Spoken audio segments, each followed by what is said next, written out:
Guten Morgen. Das ist gut, war hier in Juden mit zu sein. Wir haben Juden vermisst. Und sie hat sehr schön weich geworden und auch viel besser nach Hause gekommen. Aber wir sind sehr froh für die Zeit, die wir hatten. Und haben eine gute Gemeinschaft gehabt. Und wir sind froh und glücklich und gesund waren zurückgekommen. Und wir danken Gott dafür. Und wir sagen auch Dankeschön für uns beten, die Zeit, die wir weich werden. Schatz wie hoch. Ich wollte jetzt mal reden über beständig im Glauben bleiben. Ich kann als ein Ding im Glauben anfangen. Viele fangen gut an. Viele sagen, die fangen im Glauben an, die nehmen den Schritt, aber bald gehen sie drei. Das ist nicht, was nicht, das passiert zu Jesus auch so. Das passiert zu Paulus auch so. Er redet davon.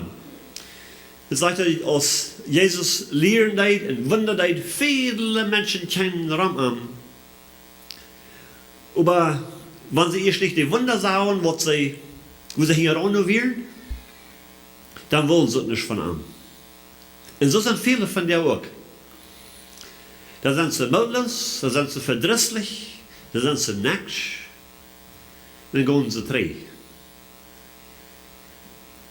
Jesus sagt in Johannes Kapitel 6, dass viele Menschen kennen nur an, und als sie lehren, dass sie some Dinge sagen, die ihnen nicht gefallen, sagt dann, von dem Tag an gingen viele von den Jüngern drei und folgen ihm nicht mehr nur. Und dann seht ihr, seine 12, was er sich ausgewählt hat, was er lehren, dass die würden die Botschaft wiederbringen.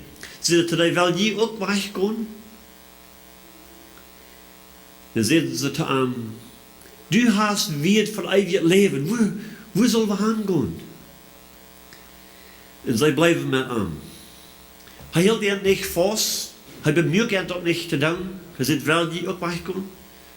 Weet je, Jesus nu folgen ist freiwillig von uns. Jesus verlangt, dass wir freiwillig am Nu folgen. Nicht will sie machen. Das ist nicht ein Gesetz, was wir nu folgen dann. Aber es in Gott, es ist ein Verhältnis, wo wir beim Leben dann. Und dort ist, wo die Glauben muss sein. Because Unglauben geht das nicht. Der Glauben, sagt Hebräer 11, Vers 1, als eine Gewissheit. Glauben ist nicht something, was wir uns proben, aufzustellen in uns Gedanken und proben auszufigern, sodass wir das können erklären.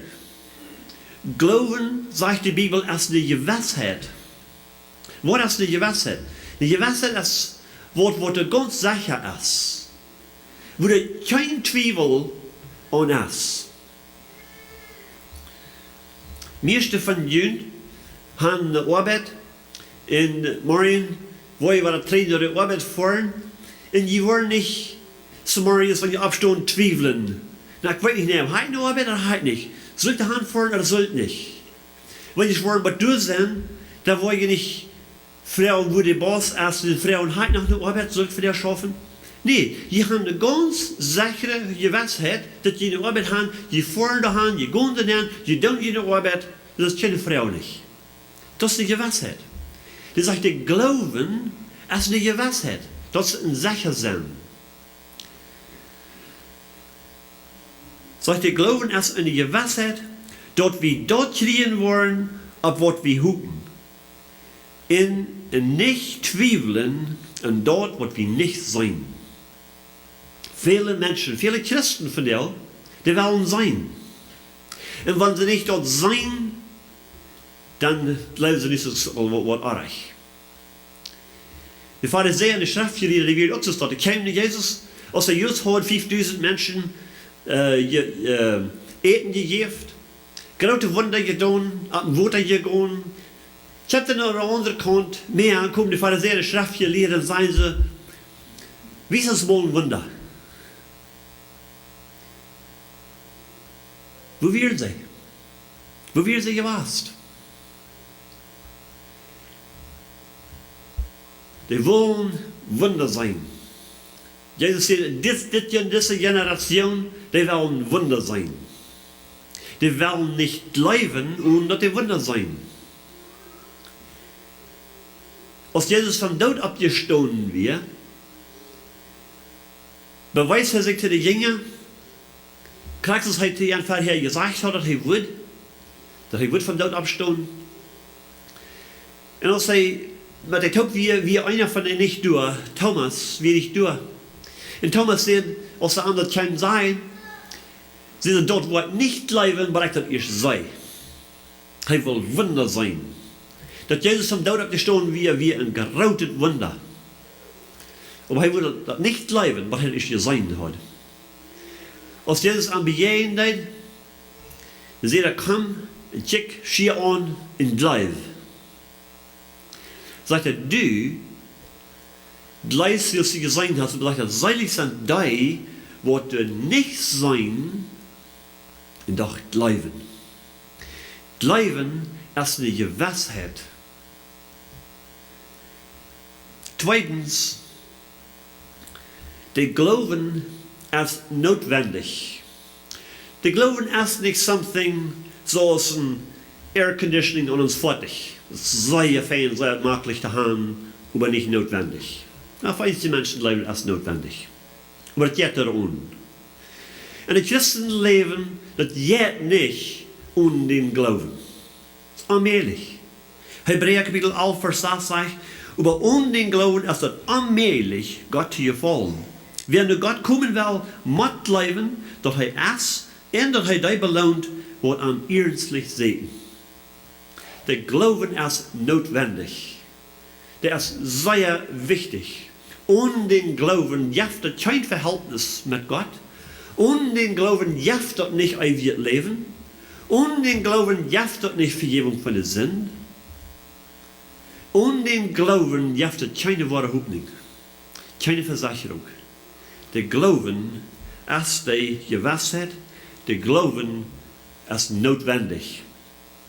Und drittens, der Glauben kommt durch das Wort Gottes hören. Wofür kommen wir in eine Zeit, wo wir zweifeln tun, wo wir unmutig sind und nicht weiten, dit oder dort oder jant. Und wenn wir dann die Frau fragen, wie viel Zeit da wir an Gott sein Wort spenden? Meiste Zeit muss uns sein, das haben wir hingelassen. Sofern, wenn wir mit Menschen verhandeln, die mutlos sind, die confused sind, die am Trouble sind. Eine Frauen, und das ist die, wie viel Zeit spendet sie in Gott sein Wort? Die meiste Zeit muss der Kopf aufhängen und sein Hack hängen lassen. Wird ihr in starken, fasten, gesunden, lebenden Glauben zu haben, ohne an das Wort Gottes zu setzen, ist allmählich. Das schafft nicht. Kriegst du sie fertig ohne Gas nicht fahren. Das braucht viel. In Christus braucht ein Christenleben, das braucht Gott sein Wort. Römer 10, Vers 17 sagt dort, so kommt der Glauben durch die Predigt und die Predigt von Christus sein Wort. Auf Englisch sagt er dort, der Glauben kommt durch das Hören von Gott sein Wort. Wie kann das Wort Gottes hören? Weil wir das lesen dann. Wir können seine Stimme hören. Wie kann Gott sein Wort hören, wenn es gelehrt wird? Viele Gelegenheiten gibt es von dir, Gott sein Wort zu hören. Kostet das ein CD oder ein MP3 haben? Kostet hören 24 Stunden Tag. Das ist immer die Gelegenheit, Gott sein Wort zu hören. Wir haben die Gelegenheit von dir, dass wir noch nie nicht in der Vergangenheit gehört haben, Gott sein Wort so richtig uns zu haben und dort zu hören. Der Glauben kommt durch das Hören. Je mehr wir uns beschäftigen mit Gott sein Wort, je stärker wird uns glauben. Nicht je mehr Wunder wir sein. Das sagen wir, scheinbar sind mehr Wunder passiert, als zu der Zeit, wenn Jesus auf ihn ging. Wo immer er ging, durch die passierten Wunder. Aber das braucht nicht glauben. Eins geht leiften, aber nur wenig. Aber durch das Wort Gottes hören, kommt der Glauben. Nicht durch Wunder sein. Der Gott nicht Wunder? Jo, er hat. Gott hat einen Plan, Gott hat einen Zweck, Gott hat Weg, sich zu beweisen, aber was er ehren hat, als wenn wir bleiben. Wenn wir sie an bei sein Wort nehmen, sein Wort hören und das bleiben, wenn das nicht passiert. Ein Beispiel habe ich in Gott sein Wort von einem Mann, der Glauben hat, den sie nennen es Abraham. Er lebt im Alten Testament, al lang das Gesetz gegeben wird, aber er wird abgeholt im Alten Testament und im Neuen Testament als der Vater von Glauben. Was wird von diesem Mann dort so hochgehoben wird, dass wir sie glauben. Sie glauben, auf was Gott sagt. Nicht die Wunder, was er sagt, aber den Glauben, auf Gott sein Wort. Wir lesen in Jakobus Kapitel 2 von Vers 21 durch 24. Du sagst dir dort, wart nicht ans Vater Abraham, wart ans Vater Abraham nicht durch seine Worten gerecht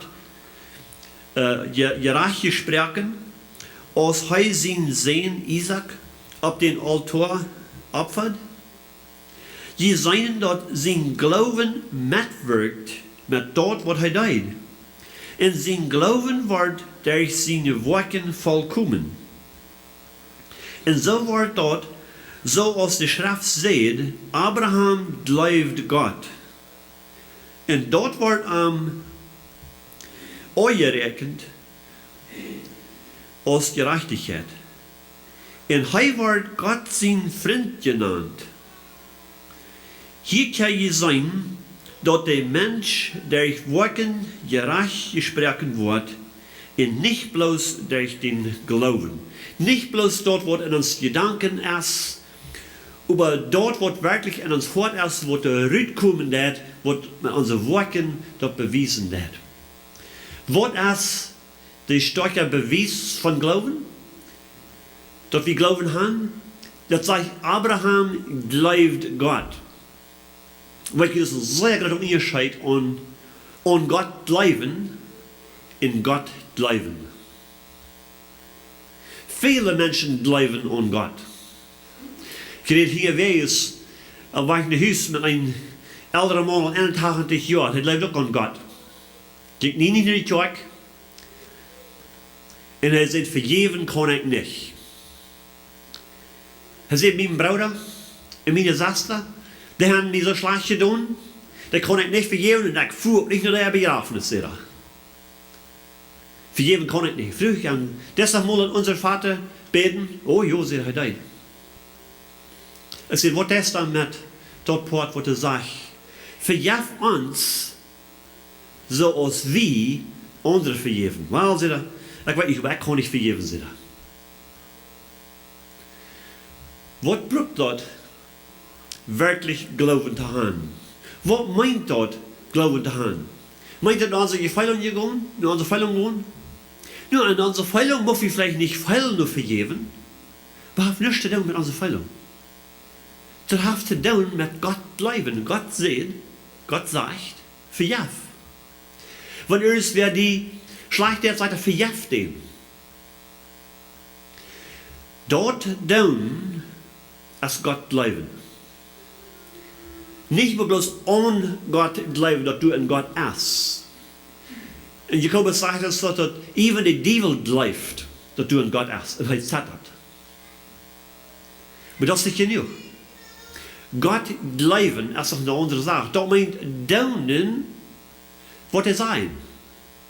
Also gab was, denk mir noch, würden unsere Eltern noch mal zu uns sagen, warum glaubt ihr uns nicht?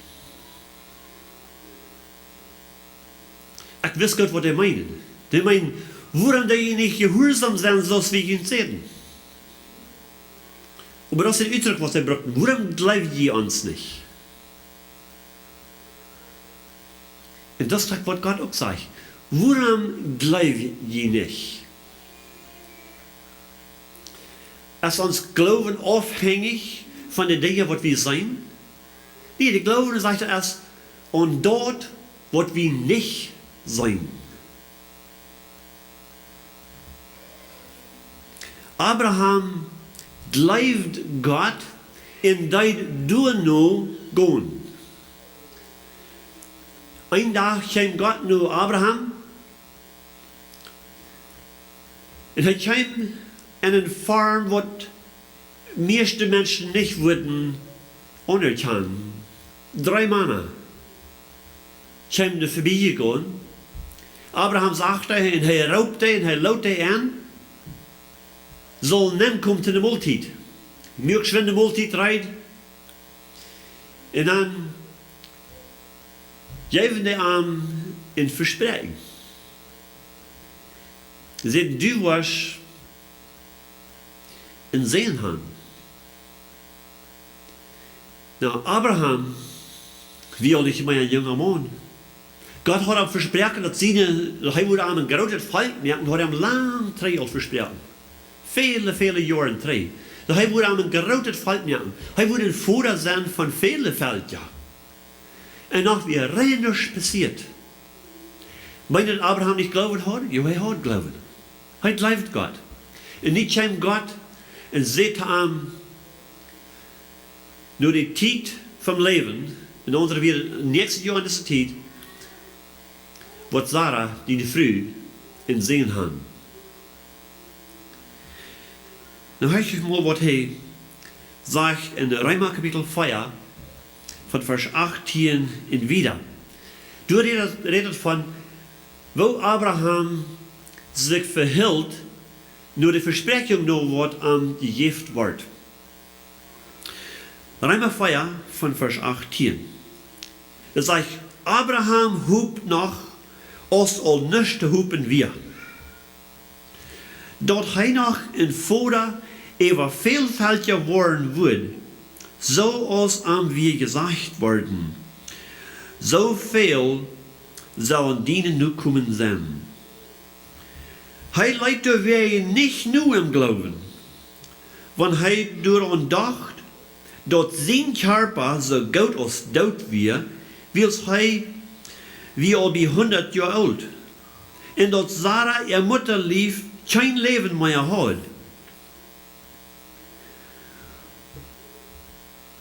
Aber an seinen Glauben zweifelt er nicht an dort, was Gott ihm versprochen hat.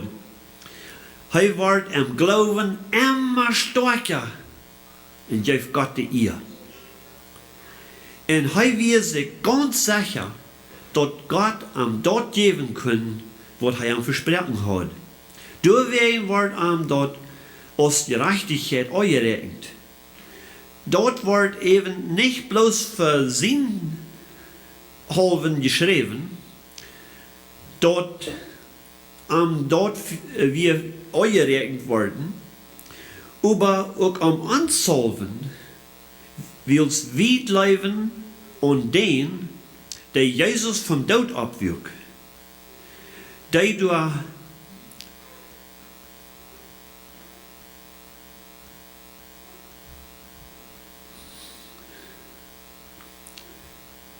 heimgegeben wird, für unsere Sinnen zu sterben und vom Tod abgewirkt wird, dort wir können gerechtfertigt werden.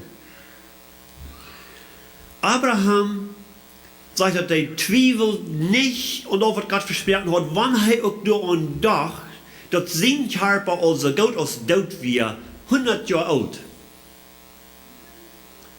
Und dass seine Frau al wie bij de tijd voorbij weer, wo die kunt dingen gaan.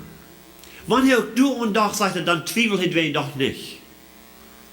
Wils, hij deed niet op dat buren wat hij zijn kan.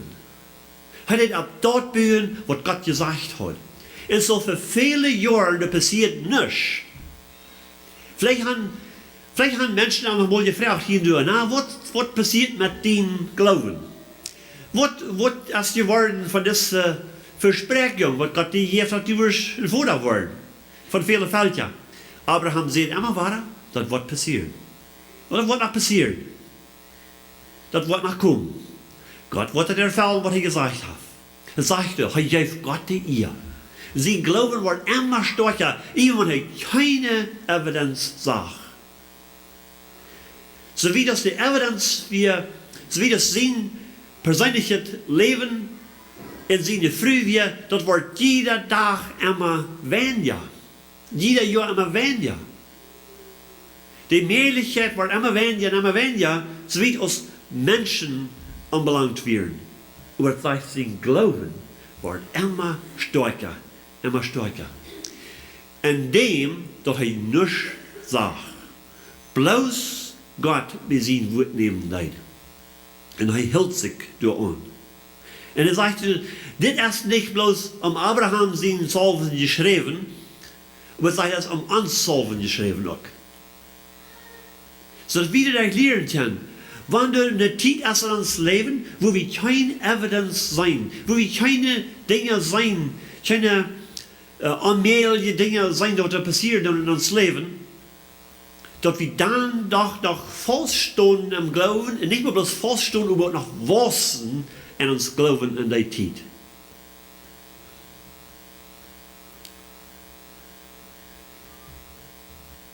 En viertens, ons Glauben soll verplant worden. Hier steht, er soll abgebaut worden. En nächstens, der soll verplant worden. Wir sollen unseren Glauben nicht für uns selbst holen. Hörst mal, was Gott sein Volk Israel befehlen deed in Psalm 78. In Psalm 78, wir fangen an von Vers 5. Gott deed sein Volk anbefehlen, dass sie sollen gehorsam sein, dass sie sollen ihren Glauben utarbeiten, in dieser eine Hinsicht haben, wo wir vielleicht verken über sein tun.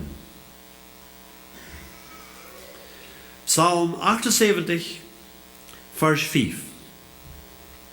Er gab Israel ein Gesetz, und stellte in Jakob ein Zeichnis fest, und befahl ihre Kinder, dort zu lehren, so dass die kommende Generation dort aufweiten wird, und dass sogar die noch geboren wurden, dort dann auch ihre Kinder sein würden. Dann würden die auch alle ihr Vertrauen in Gott setzen, in seine Werke nicht verachten, und würden seine Gebote halten. Die würden nicht so stierkoppig in ihren Unsinn als ihre Vaters. Die im Hort nicht feststünden, im Gottes Vertrauen und im Geist Gott nicht treu werden. Und dann Vers 37 sagt er, sie stünden nicht fest in ihr Gottvertrauen und wären seinen Bund nicht treu. Sagt er, Gott gab Israel in Gebot, Gesetzen, Regeln, wo sie leben sollen, und er befahl ihnen, dass sie sollen ihre Kinder dort lehren, so dass die, die noch nicht geboren werden, auch würden hören und ihre Kinder dort lehren. Dort ist Gott glauben. Dort bewiesen in ons Leben und an unsere Kinder dort lehren, so dass die ihre Kinder dort wollen lehren, so dass die ihre Kinder dort wollen lehren und so dass die ihre Kinder dort wollen lehren.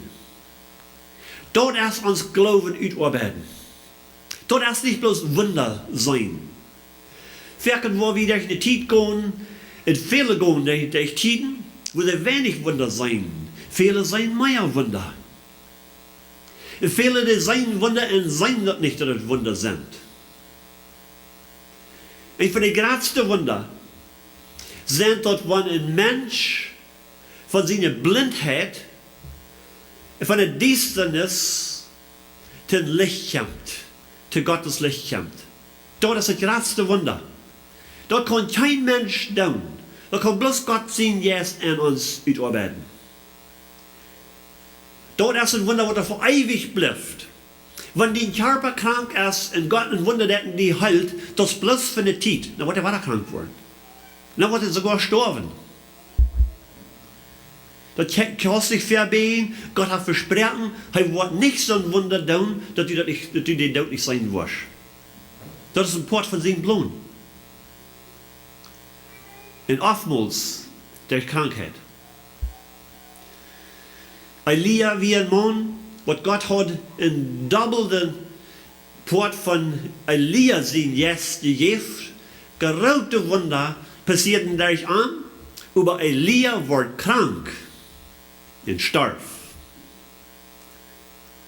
Na, ihr sagt vielleicht, oh, weil die Kraft wie mit der Zeit ausgegangen. Wenig ausgegangen. Die Zeit Lothar, sagt die Bibel uns, wie du Arü am Land, da kam eine Armee an das Land nennen, und wir großen Begräbnis, was passiert, das ist die Area, wo Elia gewohnt hat, und wo sie ihn begraben hatten. Und wir großen waren im Kirchhof zu diesem jungen Mann begraben.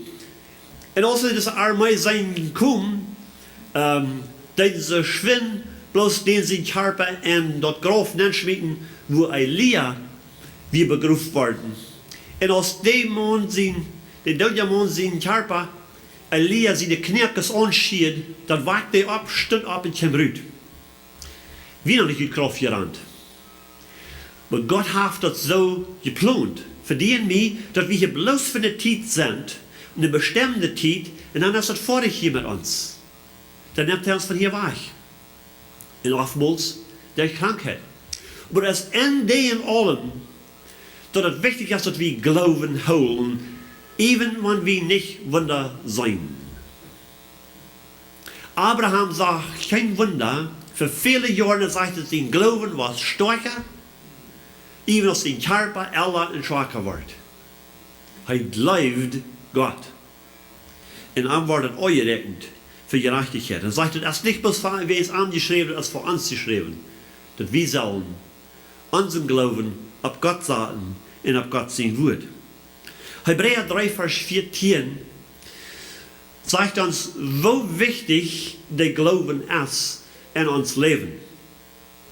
Hebräer 3, Vers 14 sagt, wir gehören ganz wirklich zu Christus, wenn wir dort Vertrauen vom Anfang bis Ende festhalten. Nicht loslassen. Und dann, was passiert, den Glauben festhalten. Because es durch den Glauben an Christus, dass wir gerettet sind. Das ist durch den Glauben an Christus, dass wir gerettet bleiben. Das ist durch den Glauben an Christus, dass wir selig werden. Abraham glaubt Gott. Er hielt fast, even wenn alles unmöglich leid. Dat leidt er weer lang te lood. Als ze al niets te hopen weer, dan hoopt hij nog helemaal.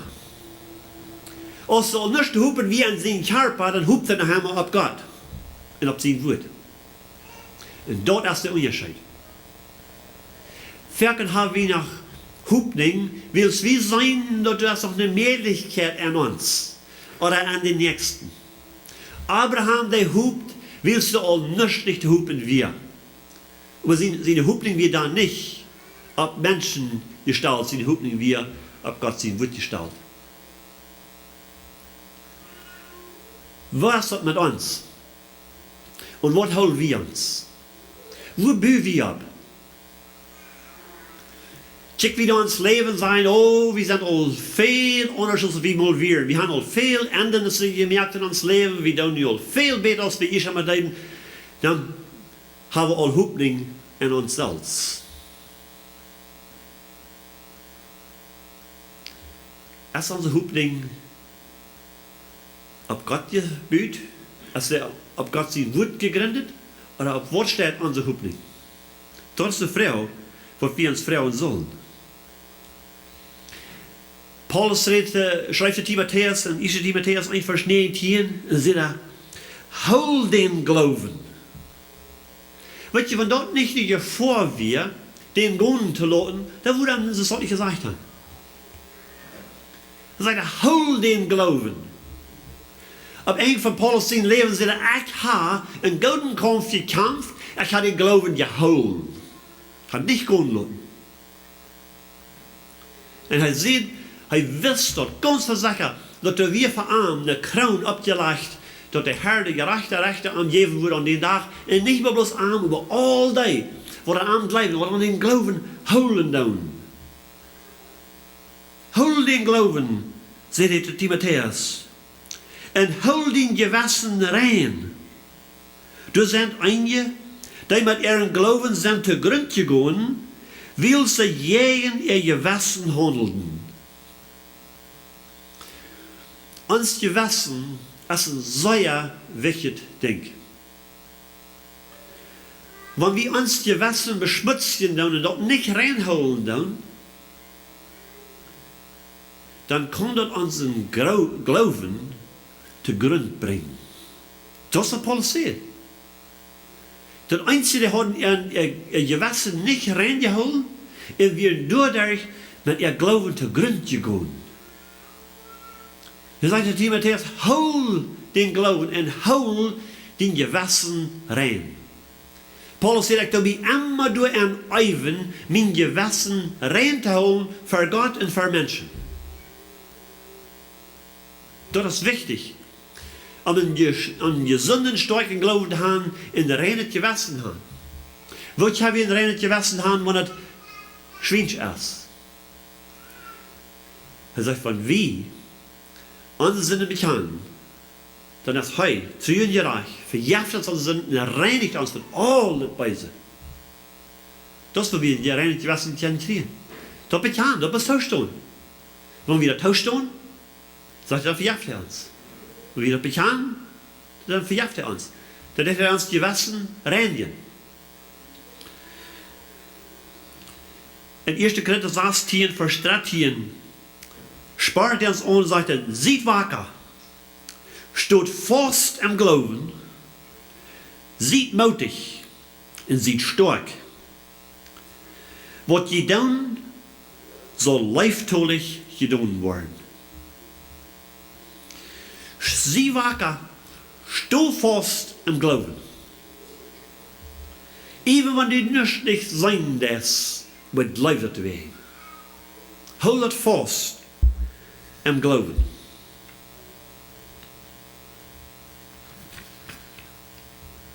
Erste Korinther 15, Vers 58 sagt es, du wer meine liebe Brüder, steht fast. Lasst ihr nicht umschmieden. Nehmt immer Tau in jene Arbeit für den Herrn. Denkt daran, dass jene Arbeit für unseren Herrn nicht vergebens ist. Hold fast, steh fast. Lot nicht nur in der Arbeit für den Herrn. Lot nicht nur recht zu tun. Gott zu bleiben, even wenn wir nicht sein. In Galater 5, Vers 1 sagt er, dann blieb nu in der Freiheit, wo der Christus uns verholpen hat. Und lot je nicht weiter in Sklavenjoch ableihen. Het je viele Menschen von dir, die suchen nur Freiheit. Und dann meistens sein sie dann an, wo sie sind Sklaven. Und dann lassen sie das auch ganz weit davon, aber dann nehmen sie ein Joch auf, aber dann tun sie bloß noch ein anderes Joch ableihen. Dann sind sie wieder Sklaven. Von einem Ding nur das andere. Er sagt, die Freiheit, was Christus je zu verhelpen hat, dort an die wandeln. dort in dein Leben, aber dort nicht brücken oder missbrücken, zodat die wahre Skloven worden. Wir können Skloven worden, tot ons uwen.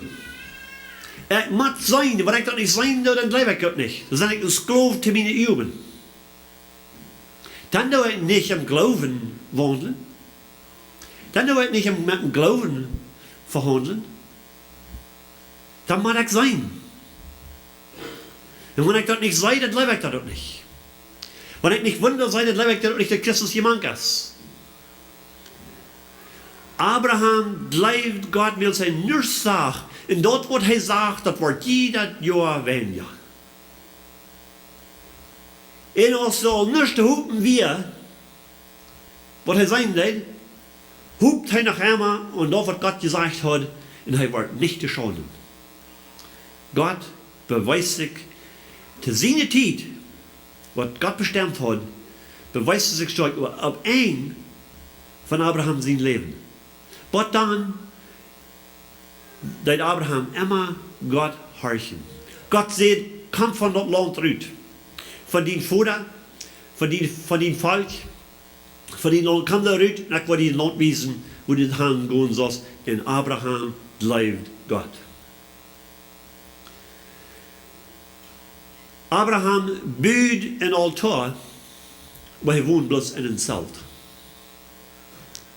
En hij trok hand tree, God zei, go hand tree, up and down. En dat land. En zo wie dat ze checken kosten, alle zieden, wat die geven en die er nu komen. En die er nu komen, die worden zijn zoals de sterren am Himmel en zoals de zon am Meer. En daarbij had hij niet een kind. En hij werd oud. Abraham blijft God. Blijft u God? Oder wat du zijn, zodat die geloof bestaan blijft? Wat van geloven is dat dan? Dat is dan niet op God zijn woord gebied, dat is nur op gebied wat je zijn is. Kannst du blijven, wanneer je niet zijn is? Wanneer je geen wonder zijn is, wanneer je wat je ram die zijn is, wo je vielleicht nog hoop niet bent is, wanneer dat immer weniger wordt. Kostet wij nog hoop, kostet wij nog blijven en vasthouden aan God zijn woord? Dat is de vraag. Philippa 1,27 zegt dat, zijt bloos stil dat jullie wandel met Christus zijn evangelium stemt. Of ik nu aankom of wegblijf, ik wil van jullie horen dat jullie en juist gelijk gezonnen zijn, en dat je met ons taub voor den geloven van evangelium kampen doen. Dat is wat Paulus de Philippa ontspaarde, de christen en Philippa ontspaarde, dat zij zullen vaststaan en geloven, dit wil ik van jullie hier, dat je eind am geloven zijn, dat je einig zijn, en dat je am geloven wandelen doen, als die wonder zijn of niet zijn. Dat is de vraag. Wordt die voor den geloven van evangelium aanstaan doen, kampen doen. In 2 Thessalonicher 2 vers 15 roept Paulus de Christen van Thessalonicher op en zegt, Brüder, dan ziet nu standhaft en houd dat vast, wat je durch onze Word oder Brief geleerd haben. Dort, wat die geleerd haben. Dort, wat die geleerd haben. Sagt er, halt das vast. Halt das vast am Glauben. Nicht dort, was die gesehen haben, dort, was die erfahren haben. Vielleicht haben wir oftmals gute Erfahrungen. Oh, der geht aber sehr schön, aber sehr mutig, dass der hohe am Geneck abstehen und so excited sind. Und dann nächstes Mal dann, hast du vielleicht kein Excitement nicht. Du selber nicht erbühen. Wir können das Leben erst einmal so. Einmal so klar, die Sonne scheint und jetzt alles scheint, dann nächstes Mal zu den Starren. Dann geht das nicht so scheinen. Einmal gehen alle Dinge gut in uns Leben und sagen, oh, wie sind gesehen. Wir kicken einen anderen Menschen und sagen, was Gott aber für den getan haben. wo die als recht geworden und wo die gesund essen, wo alles gut geht. Sagt, oh, aber Gott hat den Messias gesehen. Ja, das reicht. Und meint dort, dass Gott sein Favor gerade erst auf den Mensch, aus den, wo er alles verloren hat, das hier. No, das meint er gleich. Wie sein das für uns dort? Ein Mensch wäre nicht gut jetzt. Ein Mensch wäre der schwere Tiden jetzt. Sagt, oh, Gott hat seine Hand auf den. Gott hat ihn niemals reich arbeiten. Ja, Gott hat ihn reich arbeiten. Aber Gott, der krankste sein mit dem Leib, aus dem, was er viel unvertrauen hat. Und dem, was er viel unvertrauen hat, dem, was er vielleicht auch viel wegnehmen. So dass er erfahren hat, was er meint, Gott zu vertrauen, wann es gut geht, und Gott zu vertrauen, wann es nicht gut geht. Paulus sagt, ich habe gelehrt, zufrieden zu sein, dankbar zu sein, in gute Tiden und in schlechte Tiden, in reiche Tiden und in arme Tiden. Er sagt, ich weiß, was es ist, mehr zu haben, als was mir fehlt, und ich weiß, was es ist, noch zu lieben. Aber er hat gelehrt, Gott zu vertrauen. Op een van zijn leven zei hij, ik had in Gloowen gehouden. Vast gehouden. Was het met die Gloowen? Hältst du vast om wat God gezegd heeft? En dan kijkt je iedere dag maar om naar die omstandigheden zijn wat het is. Wordt de zon voor jou schijnen? Of wordt het donker zijn? Als die Gloowen doen, dan zegt Jacobus aan zijn eerste, zoals een waal laat meer. Haan en tree. Eenmaal nap en niks meer eraf. Haan en tree. Maar wanneer ons geloven op dat gegründet is, wat God gezegd heeft, dan is het vast als die dingen zijn of niet zijn. Dan geloof je God. Paulus wir im Schab für 14 Tage, nicht Sonne und nicht Mond, hat gesehen, bloß Wind und Sturm und Wellen, und sagt, alle Hoffnung wir verloren, dass irgends ein Leben noch wird geraten worden. Aber Paulus sein Glauben, wie noch immer auf dem Stein, wo sein Körper auch auf dem Boot, auf dem wilden Meer wir. Sein Glauben wird wehen auf den Stein. Und ein Samarier steht da ab und sagt zu den Menschen, diese Nacht hat Gott zu mir geredet. Und er hat gesagt, kein Leben wird verloren sein von dieser, bloß das Schab. Und er geeft den Mut. Und kijk so passiert dat. Dat Schab wordt verbrechen, aber alle Lebens worden geraten. Paulus sein Glauben wie noch einmal auf dem Stein, von sein Körper auch auf der Wall wir. Gott hat nie versprochen, dass er unser Körper, uns Leben wird von den Wahlen und von den schweren Umständen wegholen. Hat er nie versprochen. Leute, in diesem Leben, wo je Trouble haben. Psalmus sagt, viele sind die Troubles von dir gerechte. Aber Gott rät dich uit all der Rüt.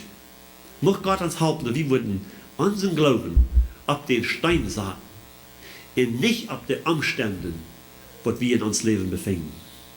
Werden wir zu beten. Himmlischer Vater, wir danken dir für dein Wort. Dein Wort ist ewig gegründet, das wird keinmal vergehen, das wird keinmal verändert worden. Wer sein Glauben nur absagt, der steht fest. Und dann, was er erfahren hat in seinem Leben, und dann, was er sein oder nicht sein hat, der ist gegründet. Auf ewig. Herr, help uns, dass wir deine Anspornung, deine Warning, deine Geboten annehmen, was du sagst in dein Wort. Wir sollen festhalten an den Glauben. Wir sollen feststehen auf dein Wort und nicht zweifeln auf was du gesagt hast. Dann wollen wir erfahren. Und wenn wir hier auch nicht sein, und wenn wir vielleicht auch für die Zeit lang nicht sein und nicht erfahren, aber ich habe dann doch noch getrost im Glauben sein, dass wir weiten, dass dein Wort steht für immer. Help uns, dass wir uns mit dein Wort beschäftigen und dein Wort lesen und dein Wort horchen, wo der Glauben kommt.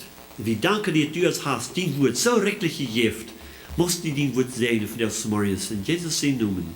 Amen.